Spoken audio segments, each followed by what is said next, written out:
டியூபர்பர்க் இன்டர்ன்ஷிப்ல என்னென்ன புது விஷயங்கள் கத்துக்கிட்டீங்க?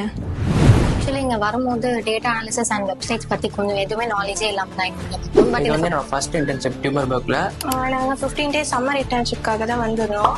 டே 1ல இருந்து பாத்தீங்கன்னா கேன்வா டிசைனிங் பத்தி கத்துக்கணும், அப்புறம் UI UX டிசைனிங் பத்தி கத்துக்கணும், டேட்டா அனாலிசிஸ் பத்தி கத்துக்கணும். எங்களோட டொமைன் வந்து data analytics, sponsored unsponsored indirect direct basis of Google analytics எல்லாமே கத்துக்கிட்டோம்.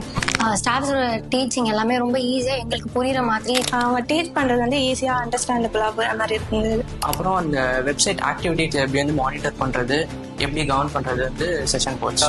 புரியுற மாதிரி சொல்லி கொடுத்தாங்க. இந்த 15 days ஓவரால் இன்டர்ன்ஷிப் வந்து ரொம்பவே யூஸ்ஃபுல்லா இருந்தது. ஸோ ஆஸ் அன் இன்டர்ன் இது வந்து ஒரு நல்ல ஆப்பர்ச்சுனிட்டி. எப்படின்னா ஆன்லைன் இன்டர்ன்ஷிப் கம்பேர் பண்ணும்போது ரியல் இன்டர்ன்ஷிப் வந்து கொஞ்சம் டிஃப்ரெண்டா நிறைய கத்துக்கிற மாதிரி இருந்துச்சு. தேங்க்ஸ் டு டியூபர்பர்க். தேங்க்ஸ் டு டியூபர்பர்க். தேங்க்ஸ் டு டியூபர்பர்க். Thanks to டியூபர்பர்க்.